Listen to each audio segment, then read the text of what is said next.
Diálogos. Oferecimento. Diálogos da Educação. Adquira já o seu.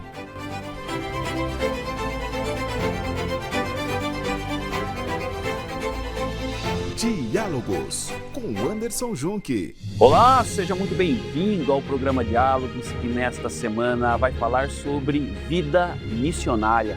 E quem está aqui comigo para conversar e debater e para contar sobre suas experiências, uma pessoa que eu admiro e respeito muito, meu mestre desde sempre, Padre Marco Biagi. Seja muito bem-vindo, querido, que alegria recebê-lo na cadeira do Diálogos. Muito obrigado, Anderson, pela oportunidade de poder partilhar um pouquinho da experiência acumulada nesses anos todos. Que legal. Padre Marco Biagi, falando sobre vida missionária, meu querido, eu queria colocar uma questão aqui na perspectiva de fazer uma ação missionária, uma perspectiva missionária, mas numa leitura crística, ou seja, numa ordem de Jesus, né? Ele disse: ide pelo mundo e pregai o evangelho. Quando se faz uma ação missionária nesta perspectiva, a minha pergunta: há outro propósito e há outro sabor, padre? Bom, você vai falar de evangelho com o padre é difícil, né? Porque a gente não para de falar, tem que cuidar. Mas essa missão que Jesus deixou, ide pelo mundo inteiro e anunciar a boa nova do reino, a evangelizar, não é só para alguns, é para todo batizado. Então, todo mundo tem que evangelizar. Então, não é um convite, é uma ordem. E se você não evangeliza, você não vive o seu batismo. Então, nesse sentido, antes até de ir para a experiência missionária no continente africano, eu já me sentia missionário onde eu era enviado. Como religioso, eu faço um voto de obediência, e eu não escolho onde vou trabalhar. O meu superior que me manda para cá, para lá. Também, quando eu fui superior, eu mandei vários para cá e para lá para poder otimizar as forças que Deus coloca à nossa disposição para o melhor do reino. Então, eu já me sentia missionário nessa ocasião. Mas o ir adiante foi uma riqueza muito grande e podemos realmente conversar um pouquinho sobre isso para tentar partilhar o que a gente somou com essa experiência diferente que eu nunca imaginei que um dia eu faria. E acrescentou muito, né? Olha, eu fui no começo com um pouco de medo, mas acrescentou muita coisa. Se fizeram uma revisão da minha vida salesiana, eu entrei em 1968 no aspirantado, eu estava no 5º ano. De 68 para cá, eu acho que o tempo mais forte de vivência vocacional foram os 6 anos que eu passei em Moçambique. Porque, não desprezando nada do que acontece aqui é um campo belíssimo, tem outro tipo de desafios, mas você está no meio de um povo sedento, querendo conhecer a novidade, querendo falar de coisas espirituais, porque a tradição moçambicana ela é muito forte nesse sentido espiritual, fez com que a gente valorizasse ainda mais a vocação. Deus nos chamou para uma prestação de serviço que eu nunca imaginei na minha vida. Então, acho que foi uma experiência de gratuidade, de colocar esse a serviço e de tentar viver o meu batismo de uma forma assim intensa. Ô padre, eu quero tocar numa questão aqui que particularmente assim é uma curiosidade minha e imagino também que é uma curiosidade de quem está nos assistindo nesse momento, que é essa perspectiva da solidão, né? Quando a gente sai para uma ação missionária, e no teu caso você simplesmente atravessou o Atlântico, e aí eu quero pensar nessa solidão na seguinte perspectiva: você teve uma origem e foi fazer uma ação missionária numa outra cultura, num outro povo. Então, aí você está longe dos seus, no sentido, nos seus familiares, dos seus amigos, e foi na busca do outro. Minha pergunta: como é que foi trabalhar o conceito da solidão nesse cenário? Bom, se você voltar na história da salvação, o nosso pai da fé, pai Abraão, ele estava muito bem confortável com suas propriedades, com seu gado, com seus familiares, e de repente Deus chega e fala: deixa tudo que eu vou mandar você para uma terra que eu reservei para você e para os seus pais. Abraão não sabia para onde ia, não sabia o que viria, mas ouvindo a voz de Deus, ele simplesmente deixou tudo e confiou em Deus e foi. Depois nós conhecemos a história bonita, tanto é que por isso que ele é o pai da fé. A gente se entregar nas mãos de Deus. Essa solidão eu comparo com uma passagem, se eu tive que passar o Atlântico para ir lá do lado do Índico, na África, próxima da vizinha da África do Sul, em Moçambique, na frente da ilha de Madagascar, se eu fui para lá atravessando o Atlântico, eu imagino o povo atravessando o deserto para sair de uma terra onde eles estavam seguros, tinham o seu emprego, tinham a sua cebola, um dia eles vão até chorar a cebola do Egito, né? Tinha lá a sua maneira de viver, e fazer essa experiência, que foi uma experiência purificadora e, de um certo modo, de solidão, porque aí perceberam que era necessário contar com Deus, não tinham com quem mais contar, porque não tinham mais a segurança do trabalho, das plantações que eles tinham, dos animais que eles tinham. Tanto é que o povo se revolta durante a caminhada, estamos fome, temos sede, mas quem resolve os problemas são Deus, e Deus até castiga um pouco o povo com serpentes, em alguma ocasião, quando eles reclamaram da água, sabendo, mas eu estou cuidando de vocês, vocês não estão percebendo, né?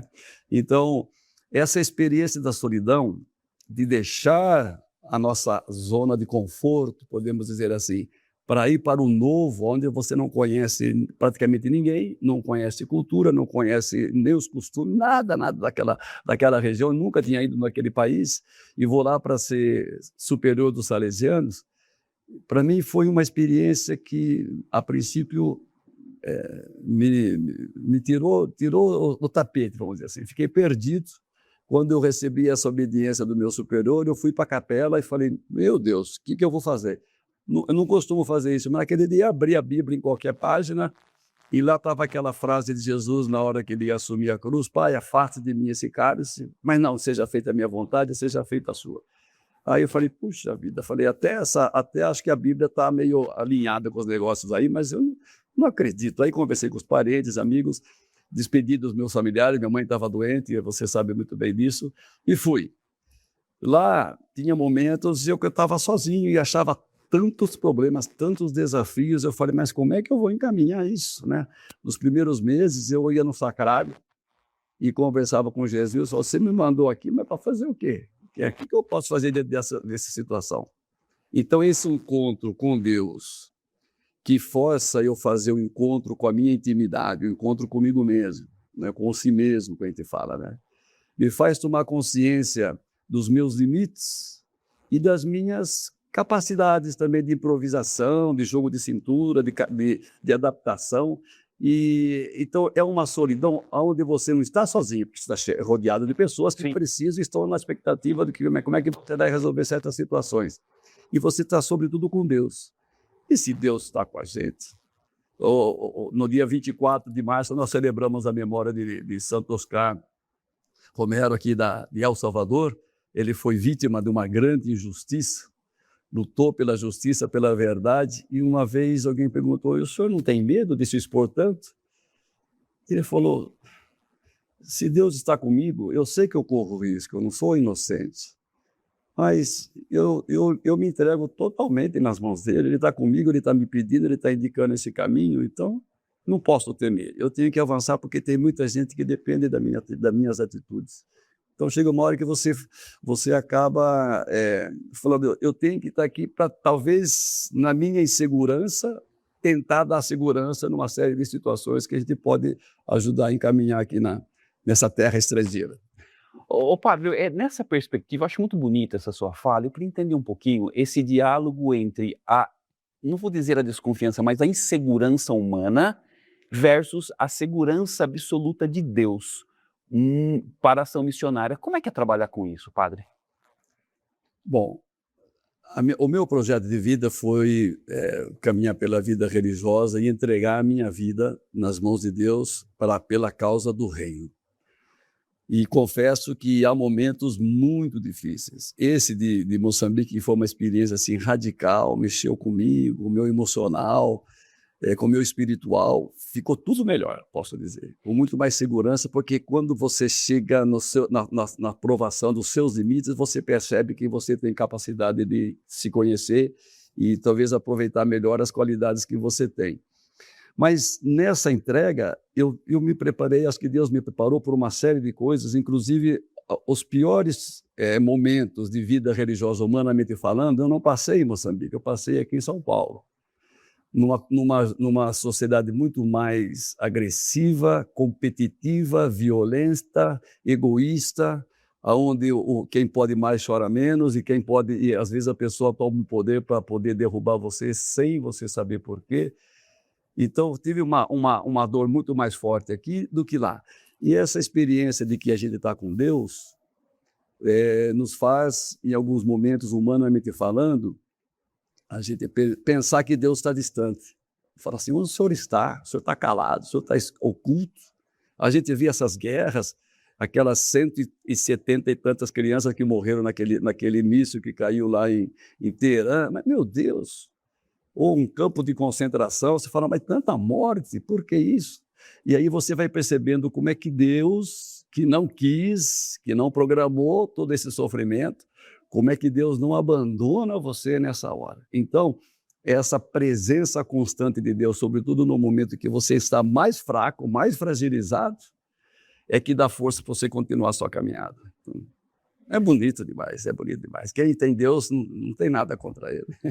Se Deus é por nós, quem será contra nós? Bonito demais. Deixa eu perguntar uma coisa para o padre.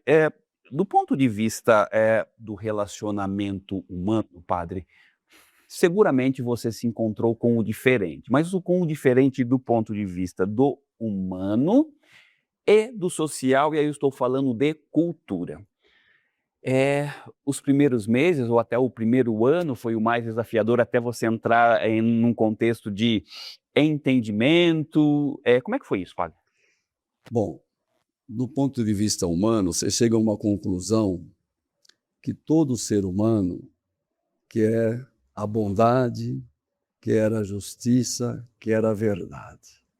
Então você faz uma caminhada. Nossa, se tinha alguma resistência a algum povo africano, eu confesso para você, nunca fui acentuado nisso, mas ali aprendi a amar aquele povo, aquelas pessoas. Eles têm os mesmos valores que nós temos. Humanamente falando, é uma descoberta que não dá para descrever. É rica demais, e você vê aquele povo lindo demais, sofrido, povo que passa fome, que passa sede, que é injustiçado, mas uma esperança, uma riqueza muito grande. Então, essa do humano foi isso. Do cultural, eu vejo uma sociedade que se organiza um pouco diferente, porque tem o mais velho, o clã familiar tem uma força muito grande, a organização familiar é muito diferente, então se aprende a entrar no esquema deles para tentar fazer as reflexões de tal modo que não fira as tradições e os costumes que eles têm. É muito bom, você aprende a ter um jogo de cintura e quando você faz isso, você se descobre a riqueza de uma cultura que você nunca tinha pensado. Antes de colocar o pezinho no avião e atravessar o Atlântico, eu imagino que naquele momento em que você leu sobre a cultura moçambicana, você se surpreendeu com alguma coisa, padre? Eu, na verdade, fui ler sobre a cultura moçambicana lá em Moçambique, como você falou, antes de a gente começar o diálogo aqui, da literatura moçambicana. Então, eu li muito para tentar entender e perguntava muito para os moçambicanos. E chegando lá, muitas coisas eu não entendia, eu tinha que pedir explicações e tudo, os batuques que eu escutava no bairro, certas expressões, como eu falar, até eu me lembro de chegar uma vez e falar, o padre Rafael, você conheceu o padre Rafael, eu não quero ofender ninguém, mas quando eles me chamam de mulungo, que mulungo é o branco que eles gostam, que é necessário, que ajuda a eles nos desafios, o que eu respondo sem ofender? Porque eles falam, oi, mulungo, quando eu passo na rua que eu estou caminhando. Ele fala, oi, mulande. O mulande é o natural dali, que é uma pessoa simpática, e eles vão gostar. Outra coisa que eu falei para ele, quando eu falo fazendo referência à cor negra, à cor preta. Ele falou, não, padre, fique tranquilo, a cor é preta, pode falar, sem mistério, para nós aqui não tem problema nenhum. Poxa, falei que legal. Então a gente foi aprendendo muitas coisas simples, mas no contato, no vendo, no visitando, Ali, foi chegar e aprender as coisas lá. Aqui eu nem tive tempo de ler nada antes de ir para lá. Entendi. Bom, nós estamos conversando aqui com o padre Marco Biagi sobre vida missionária. Nós vamos agora para o nosso intervalo comercial, a gente volta na sequência. Um minuto só, nós já estamos de volta. Estamos apresentando Diálogos com Anderson Junque. A formação continuada é fundamental para o educador diante dos desafios do século XXI. A pesquisadora em educação, Valéria Caetano da Silva Alvarenga, propõe uma reflexão humanizadora através da formação sobre a metodologia ludocriativa. Entre em contato agora mesmo pelo WhatsApp 34 99 648 3521. Estamos apresentando Diálogos com Anderson Junque. Estamos de volta aqui com o programa Diálogos, que nesta semana fala sobre a vida missionária. E quem está aqui comigo conversando, debatendo, aprofundando este assunto, o padre Marcos Biagi. Padre, gostaria de começar esse segundo bloco. Eu sei que são muitos os aprendizados, né, da vida missionária, mas você consegue, de repente, elencar o mais profundo, o mais significativo e o porquê dele? Bom, a gente já falou muito dessa confiança em Deus, né, na caminhada, que nos dá um conforto e que nos ajuda depois, voltando até, a gente percebe que a gente vem mais forte na fé, uma experiência de fé muito profunda, uma capacidade de adaptação que a gente não imaginava.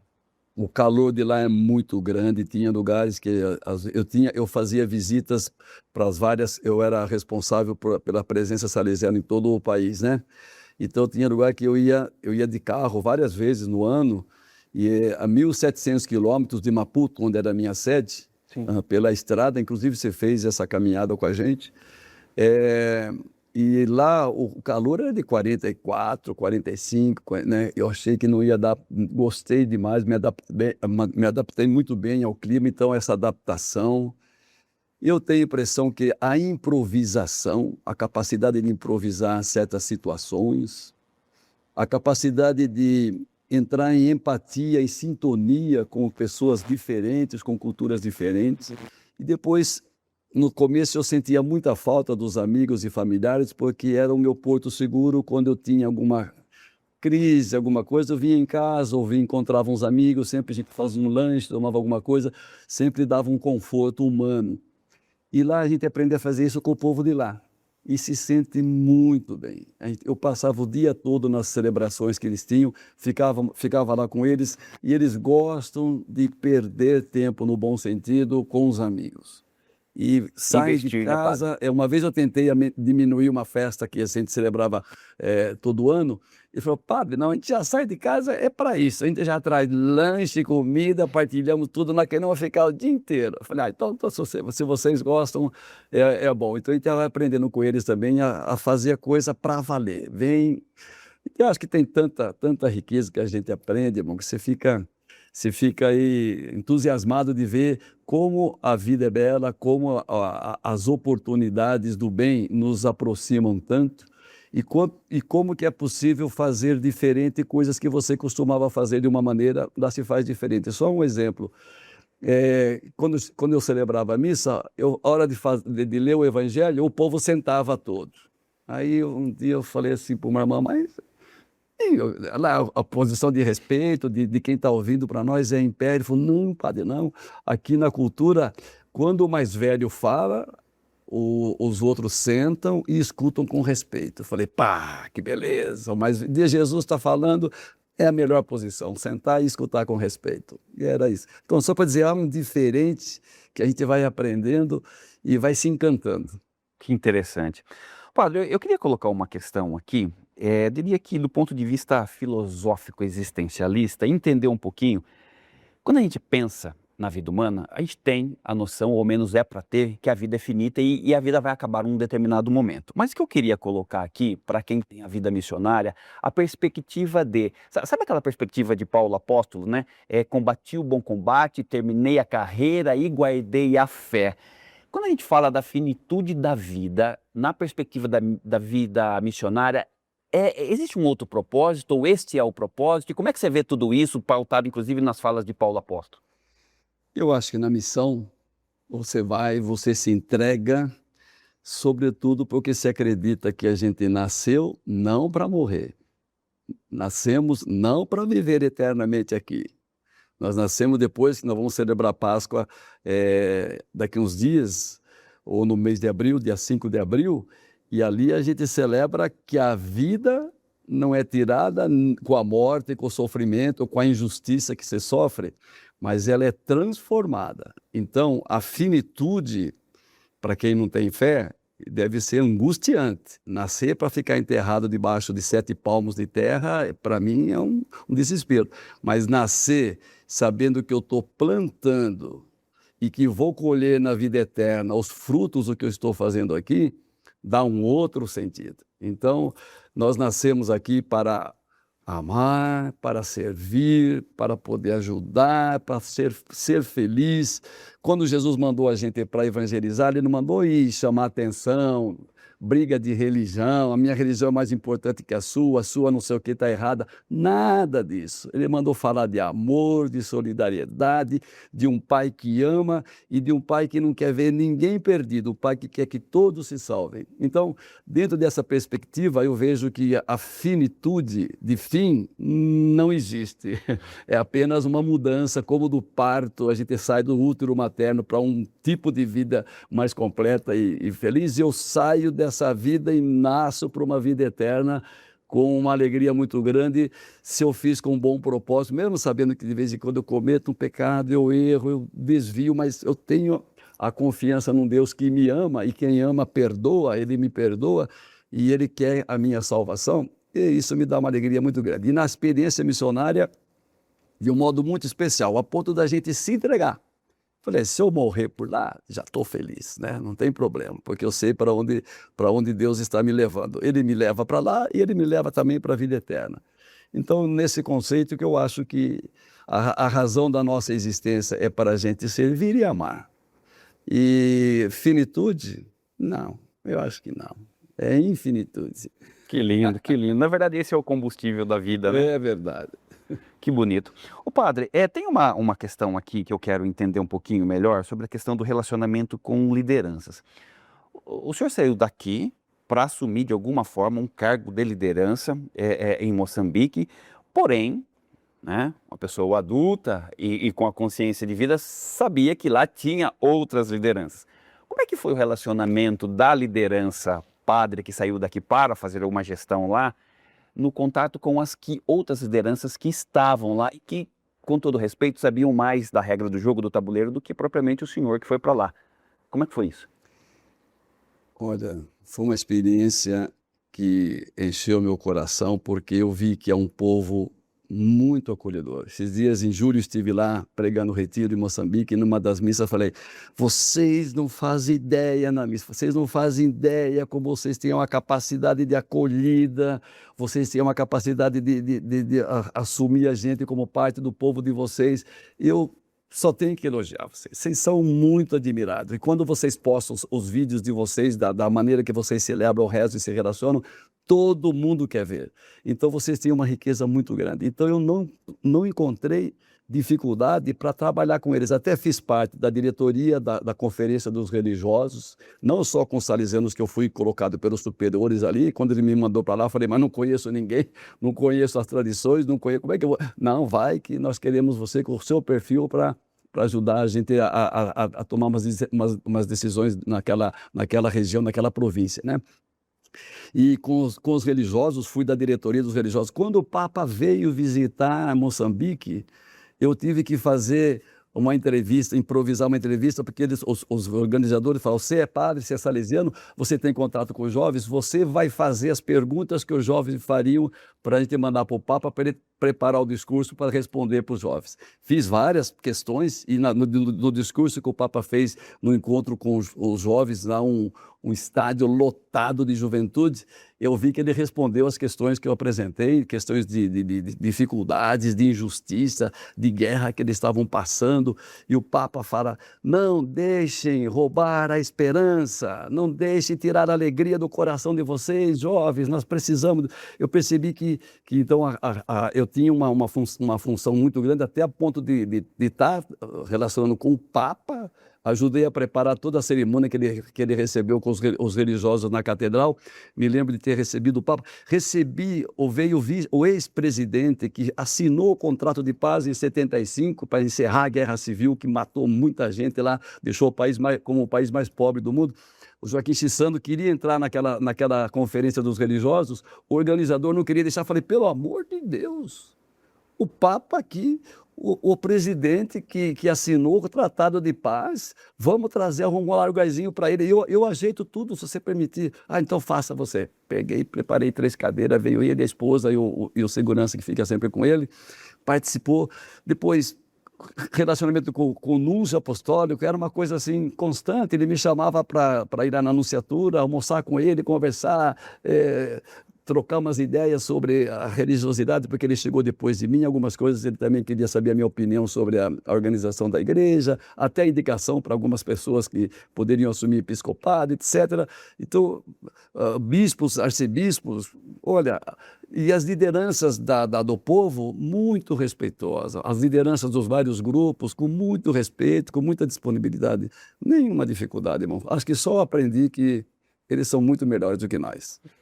Eu quero aproveitar nessa sua fala e entender um pouquinho do relacionamento com outros inspetores de outros países do continente africano, que você teve essa experiência também. Como é que foi isso? Cada ano nós reunimos a nossa conferência num país. Tanto assim é que eu conheci acho que 12 países africanos. Foi uma benção. Mas lá se falava o inglês, o francês e o italiano. E português era só Angola e Moçambique que falava português. Então, eu tive a sorte que o regional nosso superior, que era o responsável pela África, ele falava português porque ele é moçambicano. Eu fui no lugar dele, ele foi nomeado regional e eu fui chamado para assumir o lugar dele como provincial. Então, com ele eu conversava muito e tinha um inspetor de Angola que tinha feito teologia em francês, conhecia o inglês, então eu sentava do lado dele. Porque ele falava assim, olha, quando o pessoal fala devagar, quando o moçambicano falava o francês, eu entendia. Quando algum missionário falava, aí o inglês é a mesma coisa. Então, aí ele ia me traduzindo algumas coisas, fale só o que é importante, porque eles gostam de falar muitas palavras para me dar um pensamento central que tá bom para mim. Que legal. Então, eu me virava desse jeito. Mas eu tinha muita conversa nos intervalos com o regional, que me aproximei muito dele também. Hoje ele é o atual provincial lá, que depois deixou o seu trabalho de regional, reassumiu o trabalho de provincial. O Américo Chaquice, padre Américo Chaquice, com ele tinha um bom relacionamento também. Foi bom, foi bom. Que interessante. Ô, padre, eu quero tocar num assunto aqui, digamos que tem uma questão artística aqui. Moçambique tem o grande Mia Couto, né, como um dos seus conterrâneos. E aí a questão seguinte, eu queria uma fala do senhor no seguinte de compreender o que você aprendeu com a literatura do Mia Couto? Um escritor extremamente sensível, e profundo e espiritualizado, enfim.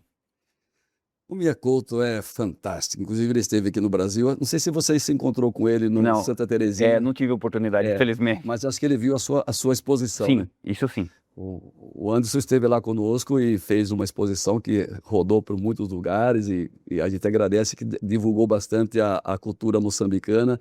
Nesses anos que eu voltei, já fiz muitas palestras sobre a cultura moçambicana, graças um pouco também ao que você preparou aí. Mas o Mia Couto, a cultura, a terra, os costumes, ele relata de uma maneira fantástica na literatura dele. E eu aprendi a conhecer o povo e amar aquele povo na literatura do Mia Couto.